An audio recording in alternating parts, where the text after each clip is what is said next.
The streets of New Eden 7 were almost empty that night. It had been raining for hours. Silver rainwater ran down the metal walls of the colony's main district, glowing under the neon lights. The city never truly slept.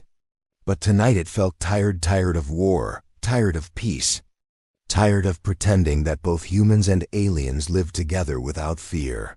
Commander Ryan Cole walked alone through the misty road. His long coat was soaked, his boots splashed through puddles. The air smelled of ozone and burnt metal.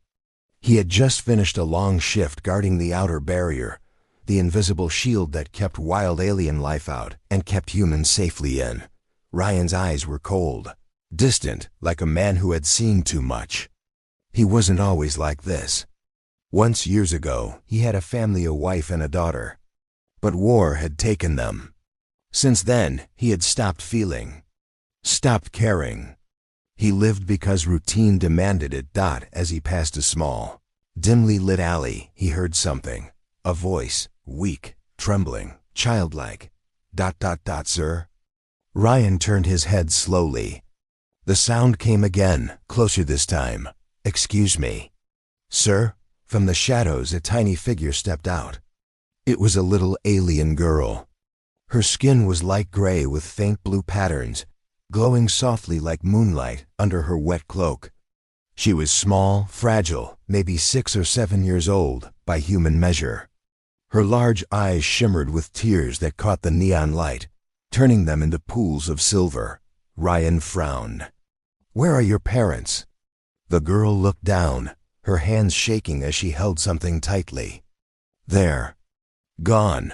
Her voice broke on the last word. She took a few steps forward and held out a small, crumpled $5 credit chip, barely worth anything. Please, I just need a dad for one day. Ryan froze. He thought he misheard her. What did you say? Her tiny fingers clenched around the chip. Tomorrow is the Father's Day festival at school. Every child has to bring their dad. But I don't have one.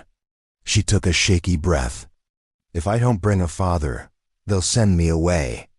Please, I'll pay you, just for one day. For a long time, Ryan said nothing. The rain fell harder, splashing between them. He looked at her face, pale, cold, desperate. The kind of look he had seen before. On refugees, on soldiers, on children who had lost everything. He knelt slowly so his eyes met hers. What's your name? Lyra. Lyra what? She hesitated. Just Lyra. Her voice trembled like she was hiding something. Ryan felt a strange pull in his chest, the first warmth he'd felt in years. But he fought it back. He shook his head. You shouldn't be out here alone. Where's your home? I live in the old quarter, she said quickly. With my guardian. She's sick. Please, sir, just come tomorrow. You don't have to do anything. Just be there when the teachers ask. I promise I won't bother you again. Ryan exhaled slowly. He should have walked away. He was a soldier, not a caretaker. The colony's rules were clear. Humans were forbidden from forming family ties with aliens, especially unregistered ones. Even a small act of kindness could lead to punishment, but something in her voice made his heart twist. She wasn't lying. This wasn't a trick. This was a cry for help. He reached for the credit chip. Keep it, he said softly. Her big eyes widened. I'll come. For a moment, the girl froze like she didn't believe him. Then, a fragile smile spread across her face. She whispered, "Thank you." And the word carried more emotion than any thanks he'd heard in his life. Ryan nodded once. Go home before someone sees you. She turned and ran down the alley, her small feet splashing through puddles. But halfway down, she looked back and waved. Ryan lifted a hand slightly in reply. Then she disappeared into the fog. Ryan stood there, staring into the empty street. For the first time in years, something stirred inside him, a memory. His own daughter, smiling, holding his hand, saying, "Daddy, don't forget my school play." The pain hit him like lightning. He shook it off and started walking again. But the feeling wouldn't leave Dot as he reached the end of the street. A drone hummed above him, its red sensor light blinking. Ryan looked up. It was a government surveillance drone, scanning the area. He kept his face down and kept walking, pretending not to notice. But suddenly, his wristband ID vibrated. He looked down. A message flashed across the screen in bright red. Warning: unauthorized contact with alien miner detected. Incident logged for investigation. Ryan's heart stopped for a second. How? He muttered. The drone was already gone. He cursed under his breath and moved quickly toward his apartment in Sector 5. Inside, the dim lights flickered as he locked the door and pulled off his wet coat. The small room was silent except for the hum of power lines. He poured himself a drink, sat down, and stared at the message still flashing on his wristband. Unauthorized contact. It didn't matter that he'd done nothing wrong. The colonies at I-Systems didn't care about intentions. He had touched an alien, spoken to one recorded by a drone. It was enough to bring the authorities to his door. He rubbed his face with his hands. "Damn it, Cole," he whispered. But then he remembered Lyra's trembling voice. "If I don't bring a father, they'll send me away." He sighed heavily. Maybe he could still fix this. Maybe if he went tomorrow, helped her once, and left quietly, no one would notice. No one would care. He leaned back on the chair, staring at the ceiling where tiny drops of water leaked through. Somewhere outside, thunder rolled across the metallic sky. That night, Ryan dreamed he saw a burning battlefield alien screams mixing with human gunfire. He saw a little girl, human, with brown hair and a bright smile, calling his name. Then a flash of light. Then silence. He woke up covered in sweat. His chest hurt. His breath came fast. For years he had buried those memories. But that alien girl's face had pulled them all back. The next morning, the colony was alive with movement. Bright banners for Father's Day festival hung between metal buildings. Vendors shouted, children laughed. Drones hovered above, recording everything for the colony's network. Ryan stood near the gate of the alien quarter, wearing a plain jacket, trying not to draw attention. He hadn't been there in years. The air was different, thicker, with the scent of spice and strange flowers. The buildings were older, patched together from human scrap metal and alien stone. As he walked through, he noticed eyes watching from windows, suspicious, fearful. Humans rarely came here. He followed the address Lyra had given him to a narrow street lined with broken lamps. The door he stopped at was half rusted. He knocked softly. The door opened a crack and an old alien woman looked out. Her face was thin, her eyes cloudy with age. "You must be the human she talked about," she rasped. Ryan nodded. "I'm here for Lyra." The old woman smiled faintly, almost sadly. "She's been waiting since dawn." Inside, the small house was simple. A table, a heater, 2 chairs, and a few drawings on the wall, childlike sketches of stars, hearts, and a tall figure holding a small hand. Ryan paused when he saw one drawing labeled "Me and Dad." The tall figure looked like him. Lyra came running out from another room. She was dressed in a patched-up school uniform that was too big for her, but she wore it proudly. Her blue eyes sparkled when she saw him. "You came," she said happily. Ryan couldn't help smiling. "Told you I would." She grabbed his hand with her tiny fingers. "Then we can go now. The ceremony starts soon." Before they left, the old woman stopped Ryan at the door. Her tone changed, low and serious. "She doesn't belong in this world. Be careful, human. The Bureau is watching her." Ryan frowned. "What do you mean?" But before the woman could answer, Lyra pulled him toward the street. "Come on, we'll be late." Ryan glanced back one last time, but the old woman had already closed the door. As they walked through the crowded marketplace, Ryan noticed several drones flying overhead. Their lenses glowed red for a moment whenever they passed near Lyra. He didn't like it. Still, when she smiled up at him, swinging his hand, he found himself smiling back. The people stared, some with disgust, some with pity. A human man walking hand in hand with an alien child. It was rare, dangerous, but Ryan didn't care. Not for that moment. He didn't know yet that those few hours would change everything. That the little girl he agreed to help for one day would soon change the future of both species. As they reached the school gates, Lyra stopped and whispered, "Thank you for coming, Mr. Ryan." He looked down at her, the same way he once looked at his own daughter. "Let's make it a good day, kid." Behind them, unseen by both, a hidden camera zoomed in and locked on their faces. A signal flashed quietly across the colony's network. Target identified. Monitoring in progress. The story fades out with a slow camera pullback, the crowd laughing, the banners waving in the wind, and high above, the same surveillance drone hovering silently, watching them both.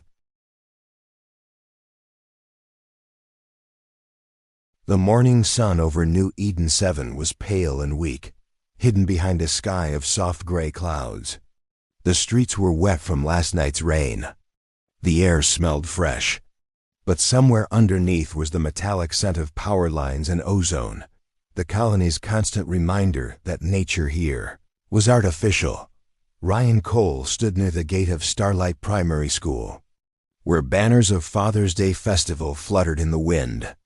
He wore plain clothes, trying to blend in, but he felt awkward, out of place, as if everyone could see the word soldier written on his face. Children laughed as they arrived with their fathers, some human, some alien. Most kept to their own kind. The human parents stood together, chatting. The alien ones stayed near the back. A quiet line between species divided the playground. Invisible yet solid. Then he saw her. Lyra.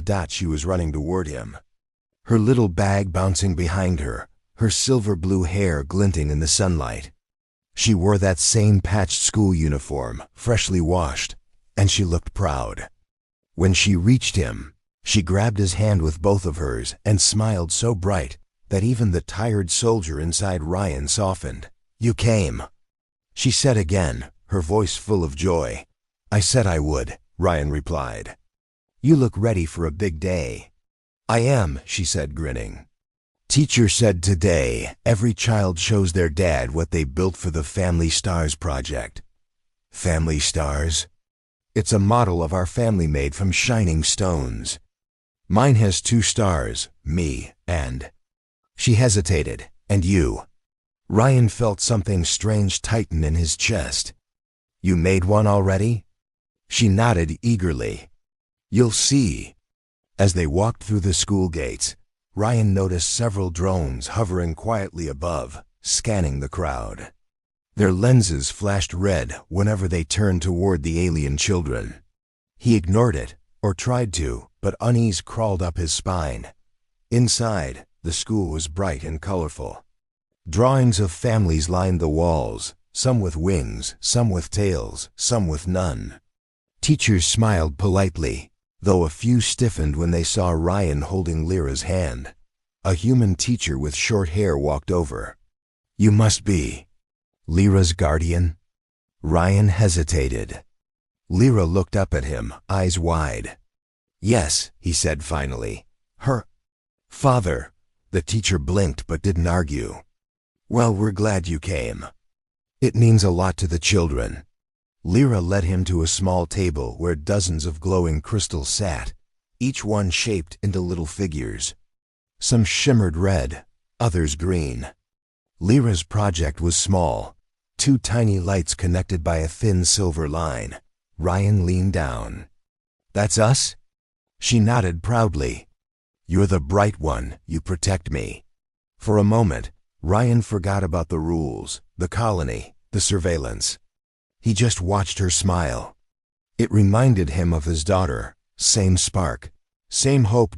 But peace never lasted long in New Eden 7. A sharp voice came from the entrance. "Commander Ryan Cole?" Ryan turned instantly. A tall human officer in a dark uniform was standing near the doorway, a badge of the Galactic Protection Bureau on his shoulder. His face was calm, but his eyes sharp. Ryan's instincts kicked in. "What's this about?" "Routine verification," the officer said. "May I have a word outside?" Ryan looked at Lyra, who was suddenly silent, clutching his sleeve. "It's okay," he told her softly. "I'll be right back." Outside, the officer's polite smile disappeared. "You were seen last night in contact with an unregistered alien minor. You know that's a violation of Article 42. Ryan crossed his arms. "She needed help. That's all." The officer's tone turned colder. "The Bureau doesn't believe in coincidence. Do you know who she is?" Ryan frowned.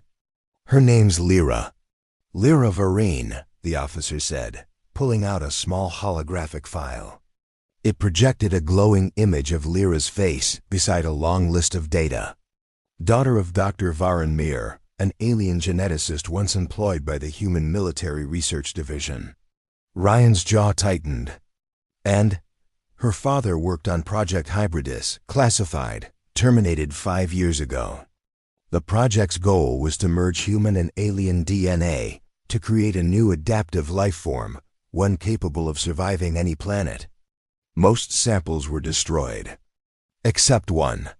Ryan felt a chill run down his spine.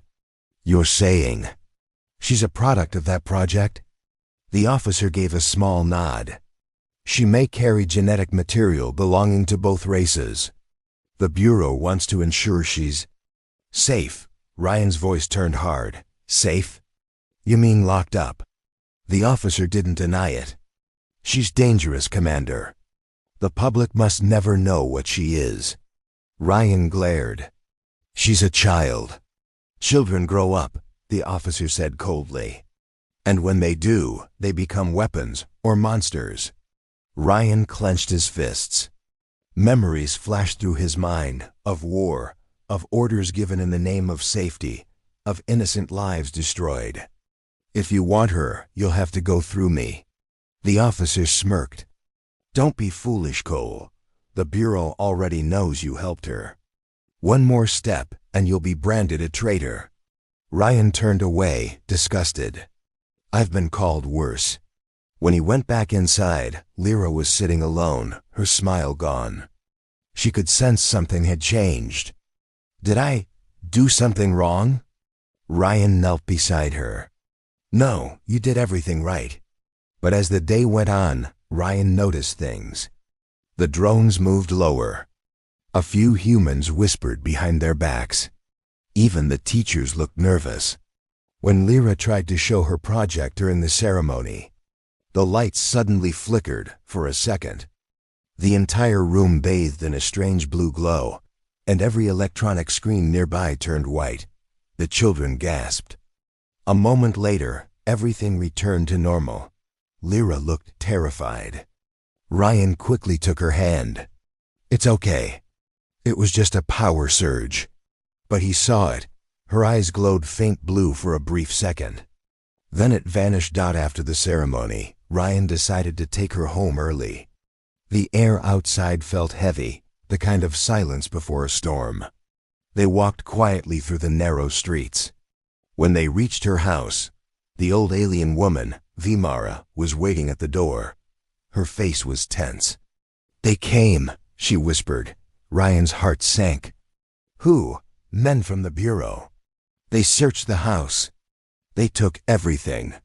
Lyra ran to her, hugging her waist. "Grandma, are you okay?" Vimara nodded weakly. "Yes, child. But they will come again, for you." Ryan looked around. The street was empty, too empty. He could feel eyes watching from hidden cameras.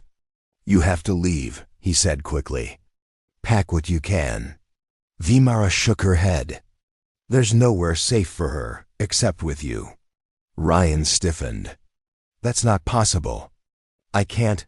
"You already did," Vimara said softly. "The moment you took her hand." Before he could answer, Lyra tugged his sleeve. "They said I'm dangerous, am I?" Ryan knelt and looked her in the eyes. "No, kid, you're different. And that scares people." She blinked slowly. "I didn't mean to break the lights. I know." Vimara came closer, placing something small in Ryan's hand, a silver pendant with an etched crystal. "Her father gave me this. Inside is data, his final message. Protect it." Ryan looked at it, unsure what to say. "Why me?" "Because," the old woman said, "he trusted humans more than his own kind. He believed someone would one day prove him right." A sudden bang echoed from outside, the sound of heavy boots and metal armor. Vimara's eyes widened. "They found us." Ryan's soldier instincts took over. "Get down," he hissed. He pulled Lyra close as the door burst open. 4 armored soldiers rushed in, their visors glowing, hands up. One shouted. Ryan's pulse roared in his ears. The leader's voice was mechanical. "By order of the Galactic Protection Bureau, the hybrid specimen is to be detained immediately." Ryan moved fast. He threw the table aside, grabbing a steel rod from the corner. A soldier fired. A stun bolt hit the wall, sparks flying. Ryan swung the rod, hitting another soldier in the chest, knocking him back. "Run!" He shouted at Lyra. Vimara pushed her toward the back door. "Go, child." The room filled with smoke and shouts. Ryan fought like the man he once was, strong, fast, trained. But there were too many. He caught a glimpse of Lyra vanishing into the alley before a stun blast hit him square in the side. Pain exploded in his body. He fell to his knees. The world blurred. Through the haze, he saw Vimara collapse beside him, hit by another shot. Her eyes met his, sad but peaceful. She whispered, "Protect her," and went still. The soldiers grabbed Ryan by the shoulders, trying to drag him up. But before they could, an explosion ripped through the side wall. A burst of blinding blue light. Lyra stood there, small, trembling, but her eyes burned with a strange energy. Every metal object in the room floated for a heartbeat, humming in the air, then flew outward like bullets. The soldiers screamed as their armor cracked. "Lyra!" Ryan gasped out the light faded as fast as it came. Lyra fell to the ground, unconscious. Ryan crawled to her, shaking her gently. Hey, stay with me." Her eyes fluttered open. "I didn't mean to." "I know," he whispered. "We have to go." He picked her up in his arms and stumbled out through the smoke into the cold night air. Behind them, the small house burned silently. They disappeared into the narrow alleys as the sound of sirens filled the city. Ryan's mind raced. She wasn't just a refugee child. She was proof that humans and aliens could share life itself. Proof the government would kill to bury. He looked down at her sleeping face, peaceful despite everything. "You're not dangerous, kid," he murmured. "You're the future." And as he carried her deeper into the shadows of New Eden 7, he knew one thing from this moment on: he wasn't just protecting her for a day. He was protecting her for life.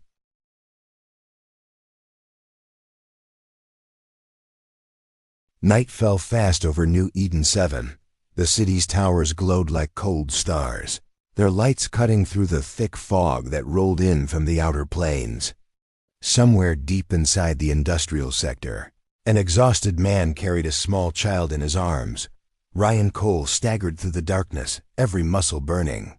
Behind him, far in the distance, red sirens wailed. The Bureau was already searching. He ducked into an abandoned transport hangar. The air smelled of oil and dust. Old ships lay silent, their engines cold for years. He set Lyra down on a pile of cloth and checked her pulse, weak, but steady.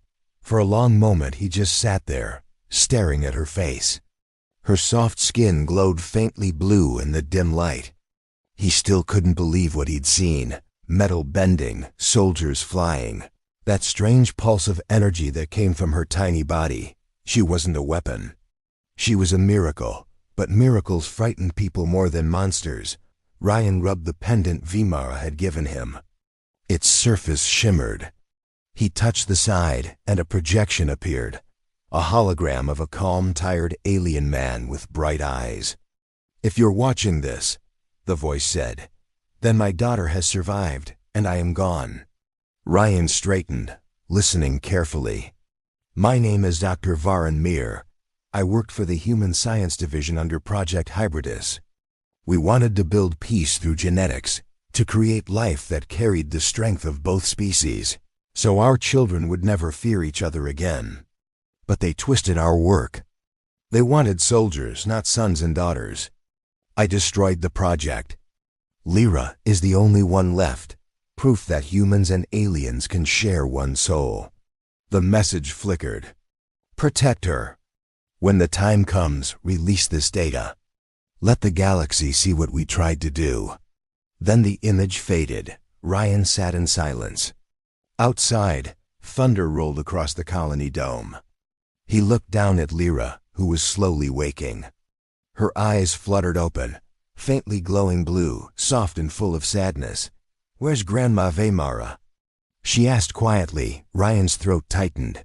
"She couldn't come." Lyra didn't speak for a while. She just curled against him, shivering. "They said I'm dangerous." He brushed her hair gently. "They're wrong. You're the reason I still believe this world can be better." She looked up. "Will they come for me?" Ryan nodded slowly. "Yes, but they'll have to go through me first." Outside, a deep mechanical hum filled the air. Dozens of drones swept across the sky, their red lights scanning the rooftops. Ryan's wristband beeped again, an urgent warning. Wanted Ryan Cole, aiding hybrid subject. Lethal authorization granted. He clenched his fist. So that's how it is. He looked at the row of old ships. Most were broken, but one, a small cargo shuttle, still had a faint power light blinking. He pulled open the hatch and began connecting wires, his soldier training mixing with years of forgotten engineering drills. Sparks flew. The console lit up. "Come on, old girl," he muttered. Lyra watched him curiously. "Are we going to fly?" "If this bucket doesn't explode first," he said with a grin. For a moment, the faint smile on her face eased the fear. But only for a moment, because the distant sirens were growing louder. Ryan hurried. He transferred the data crystal from the pendant into the ship's console and began an upload sequence to the colony's central network. It would take time, 10 minutes, to send every encrypted file across all public channels. If he succeeded, everyone would know the truth. There would be no going back. He glanced at Lyra.